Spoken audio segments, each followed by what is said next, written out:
Good evening, everyone. Welcome for another episode of the Puppet Podcast. Hello, I'm Caroline. I'm doing this show with a lot of passion and enthusiast attitude, as you know me. Yeah, so happy to see you, to meet you, and to have a wonderful guest tonight. So I will bring in the screen in a moment. Dane Neves. Yes, I'm so excited because this is a multidisciplinary artist. He do so much stuff. He's so artsy. So it's so cool to have him on the show. And he's in Hawaii. So we connect multi-time zone at the same time. So cool.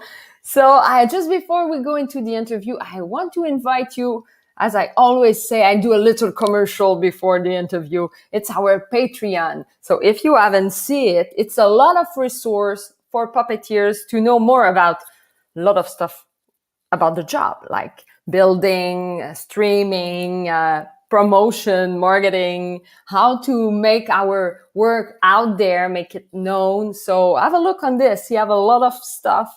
And it's our way to give back to the community as we do this podcast. So this is our commercial. So feel free to watch our website and subscribe and share those interviews as you watch it, because it's really fun to share puppetry with people all around the world. So yeah, here tonight, this afternoon, depends where you are, we get the chance to connect with Hawaii. So, ladies and gentlemen, drum roll for the wonderful Dane! Hi, thank you so much for having me on this show. I know that you interview so many great, talented people all over the world, and I'm so honored to be a part of this. So thank you so much. Yes, and it's Yeah. so funny how it's a small world, because people recommend, oh, you must interview Dane. And yeah, it's so cool to have you on the show. Yeah, shout out to Eddie Horn, aka Sunny Vegas, for the recommendation. So, Yeah, yeah. so cool. So then I always ask the puppeteer to introduce himself, to talk to the community, and just tell us from where you are, how you fall into puppetry. Sure. So my name is Dane Neves. Born and raised and continue to live in Hawaii, the island of Oahu. Um, my background is in film. So I went to film school. I went to the University of Hawaii and I did the film school over there. And before that, I was dabbling into puppetry just as a fun thing. I was a huge fan of like Muppets and Star Wars. So I liked, just playing around with whatever dolls and puppets I had around the house and, just putting on like funny shows for my family and my friends at school and stuff like that. But in film school, I made a rule for myself. Every single one of my creative film projects is going to feature a puppet of some sort so I can, stand out from my other peers. So basically since then, which was like 2006, 2007, every single one of my major film projects have had a puppet in it of some sort. So that, and now we're here. Yeah. Yeah, that's make it special to have a puppet in each one. That's so cool. And I want to talk to the audience just a minute. So if you have a question during the interview for Dane people, feel free to write it down just below. And yes, we have people watching from Honduras and here from Mexico. Hey, Hi. so cool. So are you ready, Dane, for the big question of the Puppet Podcast? Let's hear it. Yeah, bring it. The first is why. Like, it's always what makes the art of puppetry an art that you cherish. Okay, so when I was a kid, I've always wanted to be an animator, like working for Disney, drawing animations and stuff. But I mean, I could draw okay, but it's for me, it's so much easier and it's so much rewarding to take a puppet and turn that into, a character, make a character out of it, as opposed to painstakingly having to draw frame by frame, having to color animation stuff. So I really appreciate having puppets like these characters to bring to life. And it's just so charming, and I prefer this medium over animation. And don't get me wrong, animation is great, but for me, this is the way to go to bring characters to life. It's so cool. You're not the first to make the parallel with animation and puppetry. It's really connected. I feel it's animate, the unanimate. So it just bring me. I want to ask you your definition of a puppet in your own word. How you define this art? You're taking a fictional inanimate object and giving it life. It's something that it's a tool you use to tell a story. And it's basically, it's whether it's in the form of a human or a lunchbox or a pizza, it's an inanimate object that you're using to tell a story. Yeah, that's so great. I always like to have like the nuance, as you are also from film, you have the attention on the story. It's really important that the story is the main purpose of what you do in art. Yes. Thank you. Yeah, I love that aspect. And I want to ask you if you have a crush moment. Do you have like those anecdotes of like you get this aspect of someone you see doing the job or a show at TV that you get okay, I want to do this? Yes, and it's something that I wish I was in this industry to do it, but it was when I first saw Jurassic Park in 1993. I was like 6 years old. I saw the T-Rex scene in the rain, and I know some of it was CGI, but a lot of it was puppetry, and it was just the most amazing thing I've ever seen. And I was like, oh wow, I want to do something like this. So yes, it was Jurassic Park, seeing the Tyrannosaurus Rex come alive. Yeah. That's so cool. And it's film also. It's connect to your film career. I want to ask you, it's a bit out of the script, but how you feel like the movie training and background as a field of study influence your practice in puppetry? I think as a film and television puppeteer, you need to be aware of certain film fundamentals, like how a shot is framed, how camera movement works, how to move within the camera. So I think film really helps myself as a puppeteer performing for film and television. Yeah, that's so cool. And for advice of others, and just by the way, we have Toy Box we're watching, and we'll just bring those. Yeah, I follow Toy Box. Yeah, and Kuka TV. Yeah, so cool to have you all there. I want to ask you this as what would be the advice that you give to someone as the best field of study to become a puppeteer? Well, I mean, I'm sure you've gotten answers like, theater, acting, and stuff like that. But I would actually recommend, if you are interested in doing puppetry for film and television, is to at least take some classes in relation to film, like a video production class or cinematography class, something like that, just so that you can understand the opposite end, the behind the scenes things, how to direct an actor, how to set up a camera shot, how to work with lighting, how to work with audio. All of these techniques are really helpful as a puppet performer in the television and film industry. Yeah, and how you put the line, like, because we were talking before the interview of the builder and the performer. So you as also a film director, how you say, okay, I go to do, like, do you also build a bit, or it's not part of your field? So I like to tell people I'm a pilot, but I don't build my own airplanes. So I actually do outsource the building to some people that I know. The two puppet builders that I frequently work with are Eddie Horn, which you've had on your show previously, and Jared Boucher, who is a puppet builder who lives in Australia. So those two folks I work with frequently. And what I do is let's say I'm about to make a short film of my own. I write the script first. I don't think about what, okay, so is this puppet going to have moving eyes? Is this going to Yeah. be a glove puppet or a rod puppet? I don't think of that first. I write the script and then I allow that to kind of dictate how the puppet is built.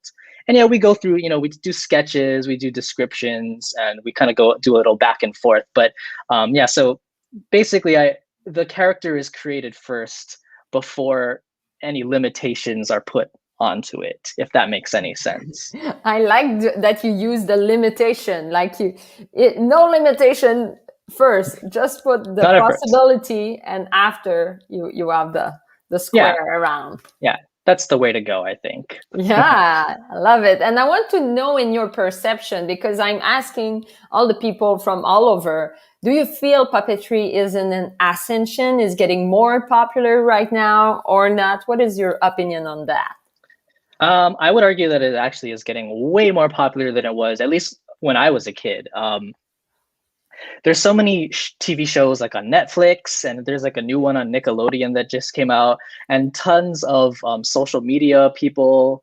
There's a whole community on TikTok where they just do puppet TikTok videos, and it's just because of the whole digital age and social media. It's so easy to get these kind of weird characters out there, and so yeah, I think the puppet industry is booming because of that. So yeah. I want to ask you also about you, because yeah, we observe as artists, we observe the world, we have our opinion towards it. I want to know your goal for the future. Like, do you have a purpose you want to achieve with puppetry in the future? Well, I feel that I'm sort of getting there with my goal. So like I said, I'm from Hawaii, and the puppeteers here are few and far between. And I kind of want to bring a little bit more attention to Hawaii with my puppetry and my films. So if you take a look at my YouTube channel, you'll see that all of my films take place in Hawaii, and it's about some kind of there is a lot of Hawaii in each of those films. So by bringing attention to our culture, our society here in Hawaii, by using puppets as tools for that, I just want to get that kind of awareness. Yeah. Yeah, and this is so great, because I feel puppetry is really also a tools to bring attention and bring awareness. So Mm-hmm. for you, what angle you take to present maybe your culture, your like with puppet? You have a specific. Yeah. So actually, my newest film, which is a documentary called Parental Guidance Suggested, this is a great example of what you're asking. I used puppets in that as a tool to create a conversation between parents and their gay children. So the documentary features these two puppets, which are a mom and a dad, and they're asking the difficult questions. They're asking questions, what do I do now that if my child has just come out as LGBT, and I have some celebrities from Hawaii kind of answering them and kind of guiding them on this journey to better understand their children. So that film has been through a bunch of film festivals, and I'm going to be putting it online later this year. But yeah, it's a great example of how puppets are used as tools to kind of expand our minds and the Yeah. betterment of society in general. Yeah. Yeah, you can address like deep subject with this art, as it's out of the world. And yeah, and Yeah. we have Toy who say, yeah, I want to go to puppet show in Hawaii. So cool, Toy. Yeah. We And used to have more. We used to have more puppet shows in Hawaii. As far as really, live theater goes, it's very. We had a local Avenue Q oh performance, but yeah. there aren't a lot of consistent live puppetry shows here. Unfortunately, yeah. But one day, I hope we'll have more. Yeah. Yeah, and also in specific time, like we are right now, it's really another subject. But that's Yeah. true. Right. We Right. want Right. Yeah. to have more and more. I And I guess what I'm saying is I wish there were more local puppet shows. mm, Like There we get a lot of like traveling shows that come through, but it's only like 1 or 2 nights and then they're gone, right? But yeah. Yeah, and we have a good question from Toy who asked this: does Hawaii actually have a puppetry program at the university? Yes, there are a few classes that you take at the university specifically for puppetry, but it's not like a standalone what do you call work a field of study there. Yeah. Yeah, it's some courses that Hmm. student could take, right? Right. Okay, Yeah. good. Yeah, so Toy, maybe you could be a good teacher. Is a great puppeteer just behind this makeup there. Okay, yeah. So I want to ask you, where do you see puppetry in 10 years? Dane, do you have like a vision, like where we will go? You were talking about CGI with Jurassic Park at the Yeah. beginning. Where we go? I think we're on the right track as far as like film and television, but I would actually like to see more multimedia puppetry. I've seen some like talent shows where they do electric puppetry, where they have it's complete black and they have these LED lights Oh over them yeah. and they're performing that to music and stuff. But I would like to see more of that in like your typical concerts or raves or like more live performances that integrate more multimedia of with puppetry. So that would be super cool, I think. Yeah, out of the box, like to go to reach more audience out of the Yeah. theater and yes, be in the street all over the place. I Right. totally Right. agree. Yeah. Yay. And I want to ask you, you have wonderful puppet in your background. I want to Yes. know more about those guys. So this is a clone of myself. Our hair is a little different now, but yeah. So both of these puppets were made by Jared Boucher, um, and this puppet was used in several projects of mine. I did a music album, and I my goal was to make one music video for each of the songs on that album. So he was he was in all of those music videos. He was in a stage play called it was the Pele Awards, which is kind of like the Academy Awards for our local advertising industry. So he was the Oh. star of that stage musical, and I did a um, 3-season web series with him called Not Another Puppet Show, and all of that is on my YouTube channel.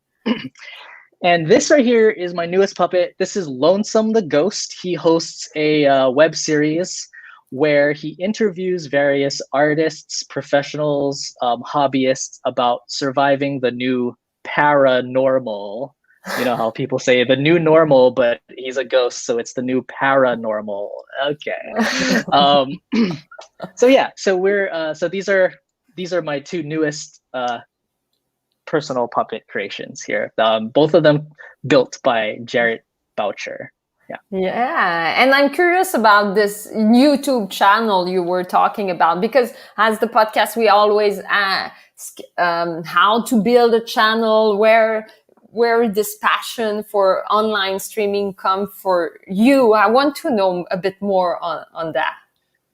Uh, so my YouTube channel is basically my resume. It has all of my past films. It has a bunch of web series and just a bunch of like random videos too. But yeah, you can pretty much see my entire body of work on this YouTube channel, which is youtube.com/Dane Neves. If you forget how to spell my last name, it's 7 spelled backwards. If that's helpful at all.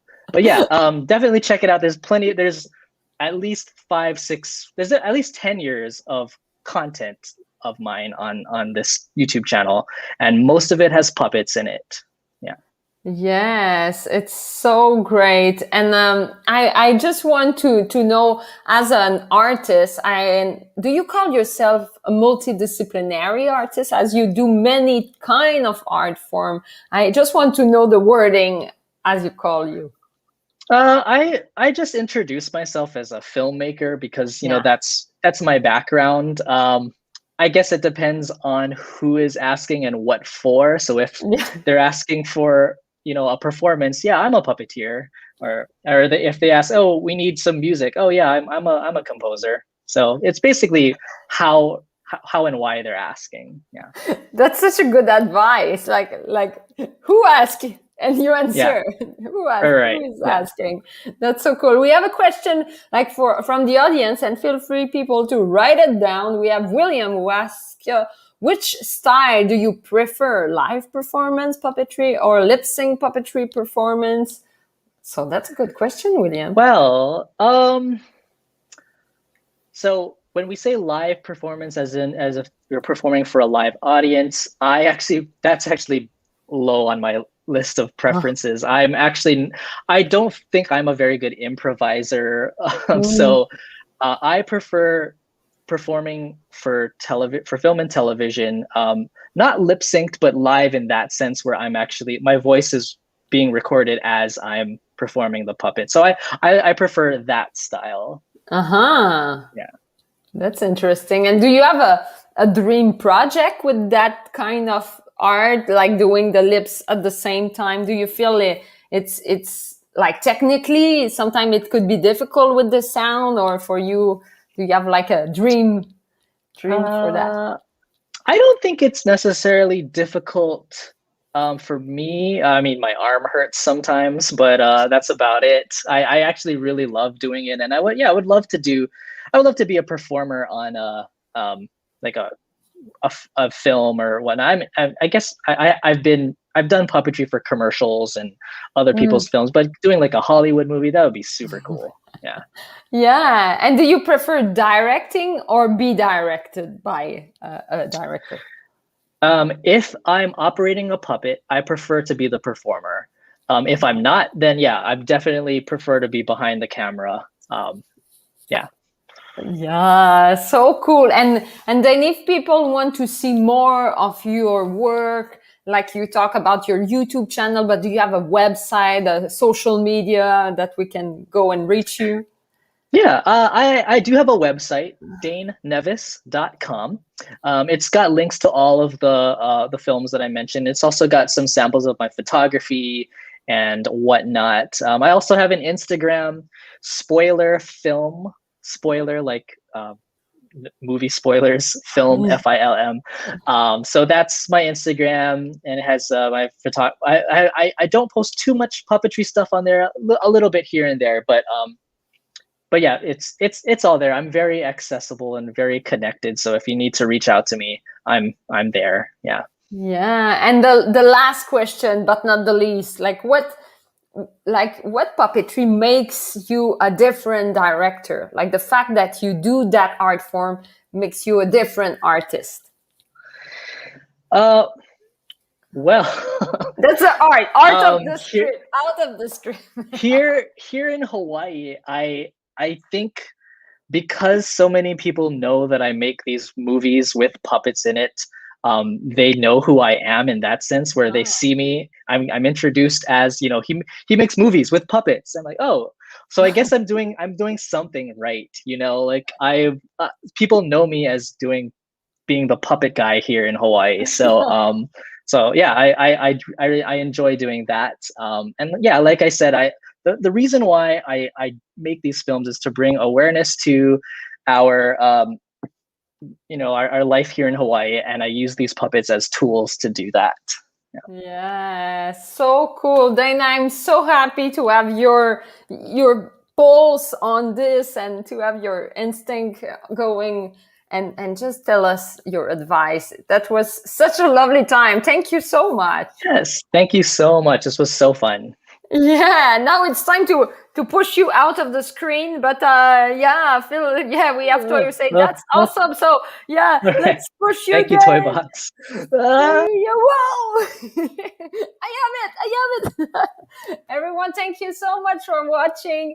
That was a lovely interview, a lot of connection. It's so cool. So yeah, thank you to you too, Tina, for watching. And yes, stay tuned. We have plenty of episodes coming in, and we have a workshop on our Patreon. So if you haven't noted, it's right there, and it's the address. We have a workshop actually about manipulation, how to handle your puppet for film, television, commercial, all of this stuff. It will be with Connor Asher on Sunday at 2 East time, so Eastern time. So feel free to join us. You just have a look on the Patreon and you will be in our big Zoom room and we will just do puppetry all together. So it will be awesome. So it's this weekend, but we have plenty of other stuff coming around. So let's just connect and share this passion for puppetry. Everyone have a wonderful evening and let's stay safe